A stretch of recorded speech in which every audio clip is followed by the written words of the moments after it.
paz do Senhor. É uma alegria nós retornarmos nesta casa de oração, casa esta que nós temos pessoas que nós amamos, alunos que já nos acompanham há muito tempo e famílias que são amigas sempre presentes. Como já dito,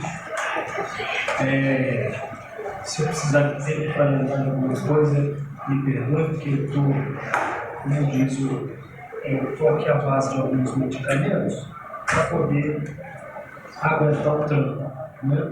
Não é muito fácil a gente tocar a vida das pessoas uma pancada dessa, mas Deus tem sido bondoso conosco, a igreja tem nos abraçado, muitos irmãos têm nos assistido, mas agora temos ainda 3 crianças ainda, somos 3, meus filhos, Gabriel, Samuel e agora a Helena, que chegou. E a irmã Aline, minha esposa, jamais permitiria que eu parasse os trabalhos por qualquer motivo, principalmente por ela e mim. Então, nós estamos aqui. Opa, sim, ótimo, obrigado. Se eu puder trazer esse PC para mim depois, para não me perder. Então, é pesado, mas ao mesmo tempo é gratificante fazer a obra de Deus em qualquer circunstância. Nós achamos que nunca vai acontecer conosco e às vezes acontece. Tá certo? Quero pedir aos irmãos que abram suas Bíblias, se possível, no livro do profeta Amós. Eu não tive tempo de enviar o trabalho para que os irmãos tivessem em mão alguma coisa escrita, né? Óbvio, mas agradeço a compreensão dos irmãos em tudo. Muito obrigado. Tá, então, por favor, os irmãos possam me perdoar por esse motivo, mas vamos buscar em Deus, no Espírito Santo de Deus, o conforto e a unção dele para as nossas vidas esta noite. Amém? O tema que os irmãos escolheram está pautado em frutificar, né? Firmados em Cristo, não é assim? Para nós frutificarmos. E como é um tema bem extenso, né? A questão do frutificar é algo muito extenso. Basicamente, dar fruto está em toda a Bíblia. A Bíblia inteira, ela nos dá orientações para nós vivermos. E tudo aquilo que a Bíblia nos orienta a fazer para vivermos é basicamente um fruto que nós devemos dar. Não cobiçar, não matar, não adulterar, não dar falso testemunho, né? Enfim, todo esse conjunto de coisas, né? Que depois é resumido pelo apóstolo Paulo em Gálatas, capítulo 5, versos 19 até o 25, Paulo fala das obras da carne e do fruto do Espírito. Os teólogos, né? Eu tive um professor que não era muito inteligente, o pastor Antônio Gilberto, né? Ele não sabia muita coisa, né? Ele só escreveu muita coisa, então, né? E o pastor Antônio Gilberto, eu estou falando isso de ironia, tá? Não, pelo amor de Deus, se eu tivesse 1/3 da capacidade daquele homem, meu Deus do céu, eu seria um crente muito melhor, né? Mas o pastor Antônio Gilberto, ele sempre falou para nós que os teólogos, eles se dividem nessa questão do fruto, né? Porque o texto bíblico no grego, ali em Gálatas 5:22, vai falar de fruto no singular. Foi bem traduzido porque, por exemplo, o fruto mesmo no singular. Em hebraico seria peri, né? O meu grego não é tão bom assim, né? Eu prefiro ficar na minha praia, que é o meu hebraico ali. Então, o hebraico seria peri, quer dizer fruto. Peri, em hebraico, é fruto, né? E ali está dizendo fruto. Alguns teólogos, como a Bíblia diz o fruto, mas fala de 9 manifestações, né? 9 palavras diferentes para falar do fruto do Espírito, os teólogos se dividem. Alguns dizem que são frutos, na verdade. né? Querendo dizer que a palavra fruto está ali antecipada para dizer que é a ação de frutificar. E que o fruto, na verdade, ele vem, né? São vários e ali tem 9. Outros dizem que não, na verdade é um fruto só, como aqui a gente chama de tangerina, né? Lá no Nordeste a gente chama de mexerica, né? Então você escolhe o nome que você quer, né? Então alguns dizem que não, é um fruto só com 9 gomos. Bom, isso não vai mudar a salvação de ninguém, isso não é. Se alguém diz que é um fruto com 9 partes, se alguém diz que são 9 frutos e tal, o importante são as palavras que ali estão definindo o fruto de fato. E uma delas é a ideia de justiça. A ideia de ser justo está inserida naquela manifestação do fruto do Espírito ali. Se não, vejamos, antes da gente ler Amós, rapidinho, Gálatas capítulo de número 5. Alguém me olhando assim, pô, será que é isso mesmo? Sabe, eu estou desconfiado disso, viu? Então vamos lá. Gálatas capítulo 5, verso de número 22, que diz assim, na minha Bíblia pode falar um pouquinho diferente, porque é uma linguagem um pouquinho mais atual, só para o professor, para todo mundo entender. Mas o fruto do Espírito é amor, alegria, paz, paciência, afabilidade, né? Bondade, né? E bondade também, fidelidade. Olha que interessante. Fidelidade, começa a ver a ideia de justiça. Quem é fiel é justo. Uma pessoa fiel é uma pessoa justa. É fiel, ele pesa na balança. Peraí. Não, estando ou não estando, eu preciso ser fiel. Vendo ou não vendo, eu preciso ser fiel. Filmando ou não me filmando, eu preciso ser fiel. Aleluia. Então, essa ideia de justiça. Fidelidade está sempre ligada à justiça.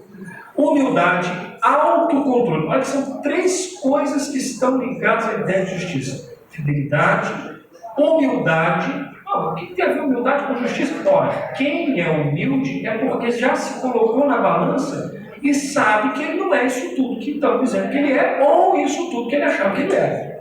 Então ele colocou-se numa balança justa e ele sabe quem ele é. Ele se coloca no lugar dele, não é verdade? Aqui o carioquês antigo era o tal do Simancol, né? Tinha o tal do Simancol. Peraí, eu não sou isso tudo que estão dizendo, apesar do povo ter muito carinho por mim, mas eu me conheço, eu sei, né? Então, e a terceira aqui também ligada à justiça é a ideia do autocontrole. O autocontrole também dá a ideia de justiça. E de todos os textos bíblicos, eu me lembrei do texto de Amós. Amós é um livro que fala muito sobre justiça. E principalmente uma justiça que nós andamos esquecendo, que é a justiça para o pobre. Então, frutificar, dar frutos em Cristo, tem que estar imbuído com justiça. Não adianta a gente querer frutificar, né? Alguns acham que frutificar é ter dons espirituais, falar língua estranha, sapatear, rodar num pé só, né? E curar enfermo. Não, nada disso.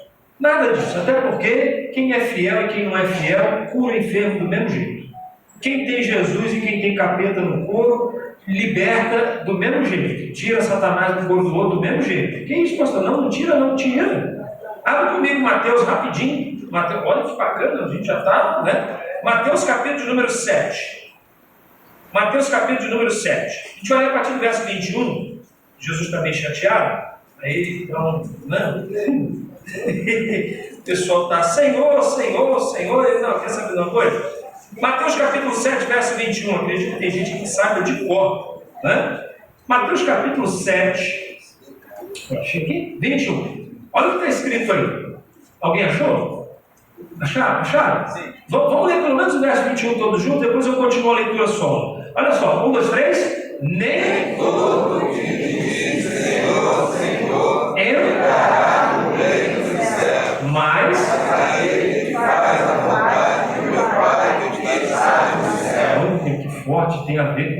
João 15, né? Jesus falou: olha, você tem que fazer aquilo que eu vos mando, aí vocês vão ser meus amigos. Né? E olha o que ele continua dizendo, para você entender que dom, né, pode ser imitado.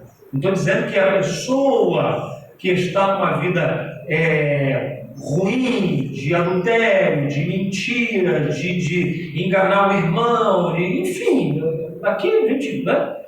Não quer dizer que ele está sendo usado pelo Espírito Santo de Deus, porque eu particularmente, eu parto do princípio que eu não gosto de usar a louça suja, pastor. Sofro em casa, nós vamos passar uma aguinha no bolso, um sabãozinho neutro, né? Bonitinho, né? Vamos ver se está cheirosinho, então vamos dar para o senhor o pratinho, o copinho, sempre limpinho, né? Para o senhor olhar assim contra a luz, você vai ver que está transparentezinho com a água e tal, porque coisa ruim quando você vai na casa de alguém, você vai beber água, tem que estar meio turvo, né? A água tá... Quem consegue beber água assim com a água meio turva? Deixa eu ver, quem bebe tranquilo? Mas eu estou tranquilo. Lá em casa e tal, não, né? Eu acho que ninguém. Quem gosta de limpeza, coisa limpa e tal, deixa eu ver. Até o banheiro, né? Desculpa invadir a sua privacidade. Você vai numa privada que ela está lá assim, né? Não precisa nem a borda, não. Lá no miolo, tá? Né? Alguma coisa você fica assim meio, parece que vai subir para cima da gente, né? Dá um meio nojo, né? Então, a gente não gosta de usar nada sujo. Então, se a gente é tão pecador, tão pequeno, tão ruim, a gente não gosta de usar nada sujo, por que Deus vai usar um vaso sujo? Eu vou repetir. Se eu não gosto de usar um copo sujo, por que a gente acha que Deus vai usar um vaso na igreja sujo? Eu acho que Deus é muito mais limpo do que eu. Eu acho. Não sei você, não. Eu particularmente parto desse princípio. Então, o diabo ele imita os dons. Pastor, mas ele falou, ele pregou. Eu senti no meu coração, claro, porque ele está pregando a verdade da Bíblia. E por ele estar pregando a verdade da Bíblia, não é o Espírito de Deus que está usando ele para te avivar, mas é a palavra de Deus na boca dele que está indo ao teu ouvido, e o Espírito Santo que mora em você está se alegrando junto com você pela palavra que está sendo pregada. Mas a vida do camarada já está toda descansada. Está em adultério, está em mentira, está em pecado. Estou frisando o adultério, por quê? A gente, não precisa ir muito longe, perto aqui, deixa quieto, Então, é verdade? Não há nada oculto que não seja revelado. Não tem nada escondido. Não adianta o pastor Paulo morar lá em São Fidélis e vir para cá vestido de crente, com cara de crente, com Bíblia de crente, e querer enganar os irmãos. Não adianta. Deus está de olho na minha vida. Deus sabe o que eu digito no meu WhatsApp, irmãos. Deus sabe o que eu falo. Está entendendo? Então, temos que entender isso aqui, porque aí olha o que Jesus vai falar, só para você entender que dom não é fruto e fruto não é dom. Tá? Ele diz assim, verso 22: naquele dia muitos me dirão, Senhor, Senhor, não profetizamos em teu nome? Em seu nome não expulsamos demônios? Olha, expulsar demônio.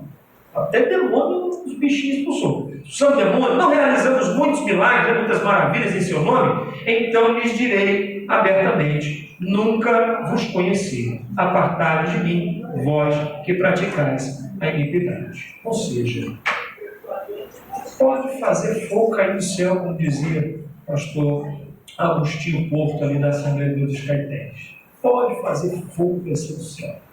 Se não tiver uma vida que frutifica, que dá frutos para o reino de Deus, não adianta.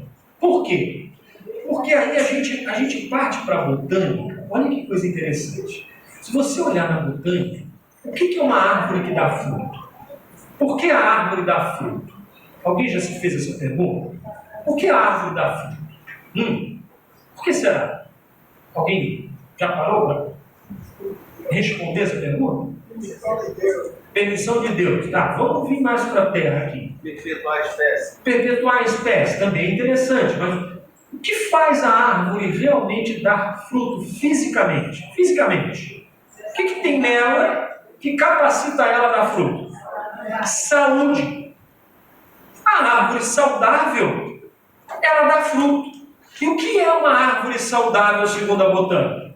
É uma árvore que suga do solo os seus nutrientes, faz o processo de fotossíntese, ou seja, com a ajuda da luz do sol e do oxigênio, com o gás carbônico, que ela pega tanto um quanto o outro, mas elimina mais gás carbônico elimina mais oxigênio do que gás carbônico, né? E aí fica o mito, né, de que as árvores é que dão oxigênio para o planeta, e a gente hoje já sabe que não é isso, são os oceanos que são responsáveis por isso, mas deixa essa conversa para outro dia, né? Então a árvore, ela vai fazer a sua fotossíntese, que é o nome técnico para a transformação daquele nutriente bruto num nutriente refinado, e aquele nutriente que é o sangue da árvore, chamada seiva elaborada, vai dar saúde para os galhos da árvore, e ela então vai dar brotos, que vão dar flores, que vão dar frutos.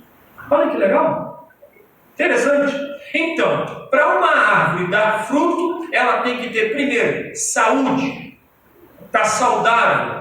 Segundo, a seiva tem que estar correndo nela, toda ela, para ela poder botar o fruto para fora. Então, no reino de Deus é a mesma coisa. Você que é o galho, tem que estar recebendo esse nutriente, essa seiva do Espírito na sua vida. Que é isso que Jesus, quando ele diz lá em João 15, olha, tem galho que está em mim que não dá fruto. Por quê? A seiva não chega lá. Tem um impedimento. Tem alguma coisa que fechou o canal, a bênção não está chegando nele, por isso ele não dá fruto. Ele está na igreja, ele está no conjunto, ele está no ministério, mas ele não dá fruto. Por quê? Porque ele está na árvore, mas a seiva não corre mais nele há muito tempo. Ele está ligado a todo o corpo, mas o Espírito de Deus, a seiva aqui é o Espírito de Deus. O Espírito de Deus não tem mais acesso à vida dele. Ele tem coisas na vida que ele não deixa mais chegar o Espírito Santo lá para tratar. Mas hoje, em nome do Senhor Jesus Cristo, aleluia, eu e vocês, oh glória, vamos deixar o Espírito de Deus desobstruir tudo que está na nossa vida, para que o fruto do Espírito se manifeste na nossa vida.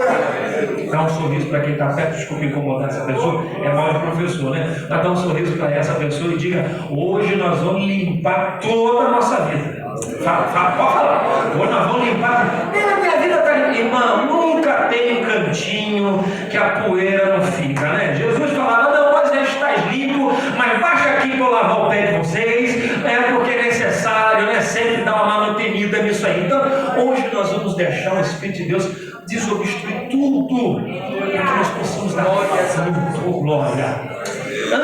Ano passado, finzinho do ano passado, novembro, eu estava em Angola, e eu estava lá, passei uns 20 dias em Angola, ali na África, e irmãos, que coisa linda é a igreja em Angola, coisa maravilhosa, porque lá é um país pobre, é um país de gente pobre, é um país de estado pobre, é um país de coisas pobres, é um país de municípios pobres, mas é um país onde a igreja está enriquecida pelo poder do Espírito Santo de Deus.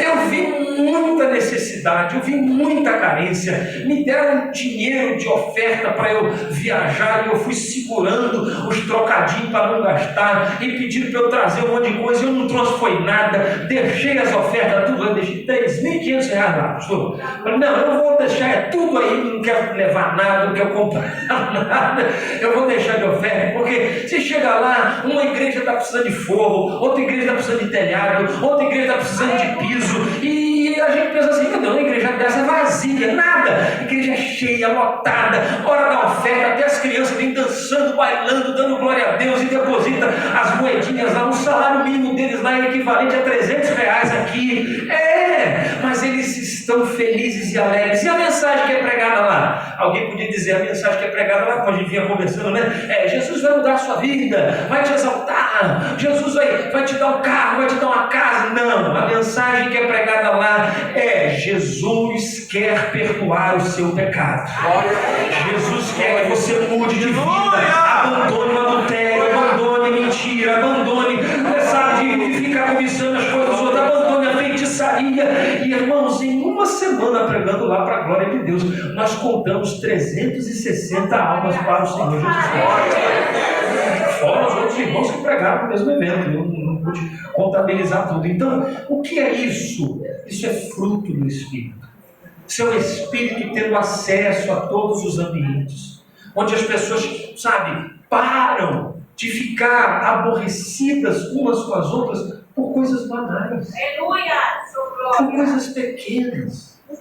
Eu falava com a minha, desculpa se eu citar minha esposa, eu sempre citei, não vai ser agora que eu não vou citar, né? Que ela está na glória, ainda mais agora que ela está na glória, né? Então, eu que tenho que vigiar, porque pode correr o risco de eu não ir e ela já está lá. Então, né? Mas eu sempre falava para minha esposa, minha filha, usa essas panelas, usa essas vasilhas, usa esse vestido. Não, vou guardar para não sei quem, vou não sei quem. E infelizmente chega um dia que não vai usar mais. Da última vez que eu estive aqui, eu falei para os irmãos, vocês têm botão, pega o botão aí, cada um segurou o botão. Eu falei, se a gente não vai levar dessa vida um botão, você não leva daqui um botão. Aleluia! A única coisa que você vai levar daqui dessa vida são as obras frutificadas pelo Espírito Santo de Deus para apresentar diante do Senhor, aleluia. Como diz o hino, posso tendo eu as mãos vazias? Posso, eu posso. Então, em nome do Senhor Jesus Cristo, vamos dar frutos. Oh, glória! Estou sentindo a presença de Deus.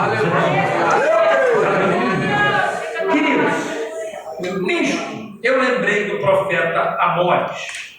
E eu quero ler um versículo que eu quero tirar por tema, porque nós vamos encerrar com esse versículo esta noite, que está no capítulo 3 do livro de Amós, versículo de número 13. Na minha 13, acho que na de vocês é 12. Versículo 12. Amós 3, 12. É isso mesmo. Eu não vou ler tudo, vou ler só um pedacinho. Vai parecer estranho, mas depois a gente vai conseguir compreender.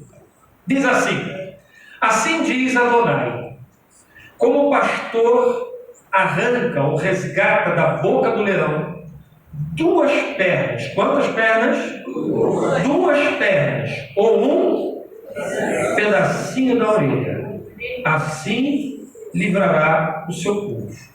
Ou, como está ali, né? Assim serão livrados os filhos dele que habitam em Samaria. Você crê que esta é a palavra de Deus?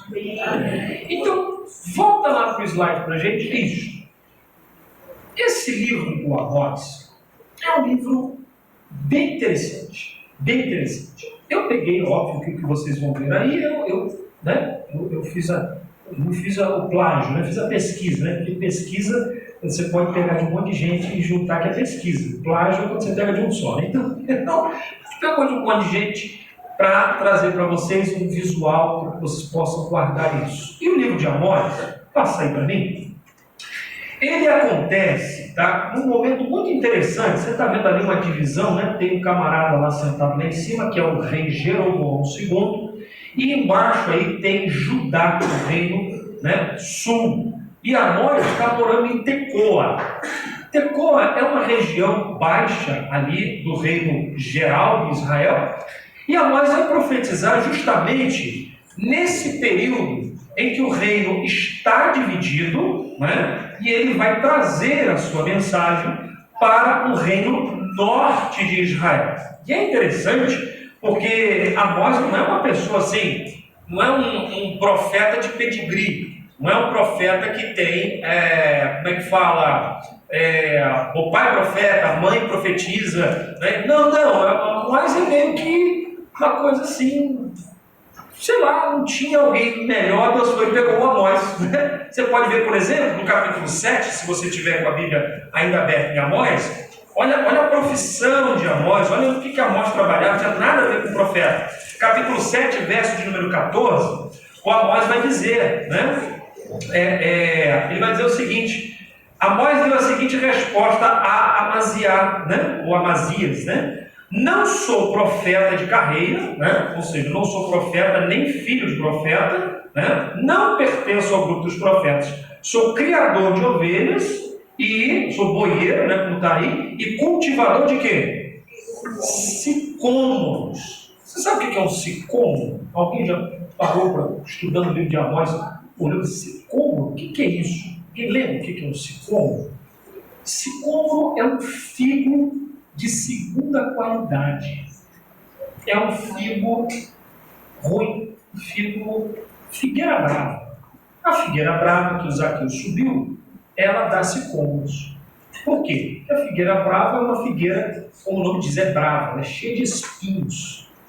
E o Amós, ele não tem uma condição financeira legal, então ele cultiva sicômoro, que é uma figueira que é achada em qualquer lugar, lá em Israel, por ela ser brava, é uma figueira do deserto, não é uma figueira refinada, e ele cuidador de ovelha.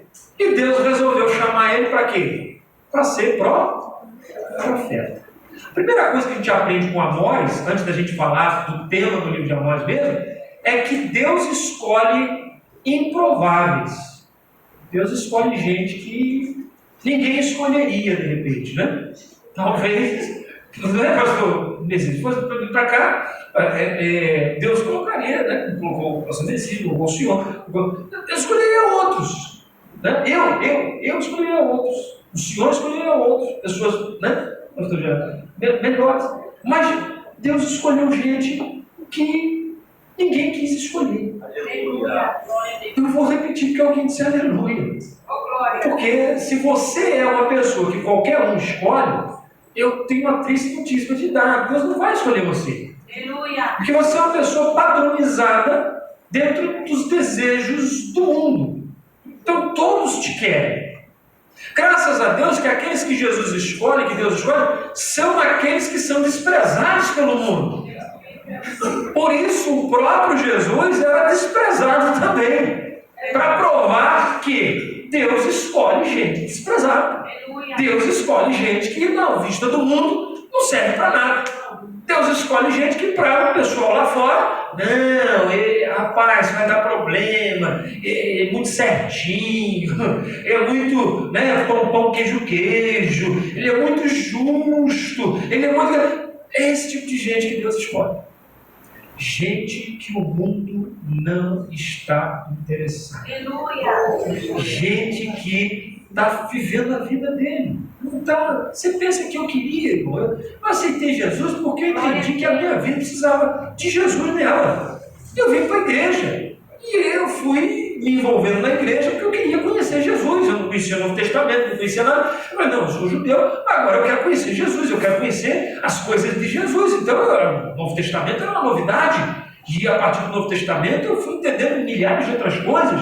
Então eu fui para a escola bíblica dominical, fui para o seminário segunda-feira, fui fazer o discipulado. Então eu fazia tudo ao mesmo tempo. De 8 às 9 discipulado, de 9 às 11 escola bíblica dominical. Segunda-feira eu já estava matriculado no seminário. O pessoal preocupado comigo, falou assim, vai ficar doido, porque faz escola bíblica, faz seminário, faz o discipulado, não foi nem batizado ainda, está envolvido nisso tudo. E fiquei doido, não, fui apaixonado por Jesus Cristo cada vez mais.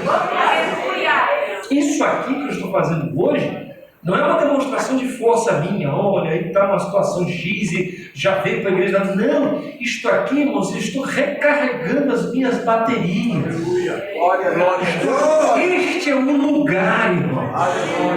Este é um lugar. Não fuja para nenhum outro lugar. Quando o mal bater a sua porta, não fuja para outro lugar a não ser a presença de Deus, porque crente se fortalece na igreja. Ah, pastor, eu não fui porque surgiu um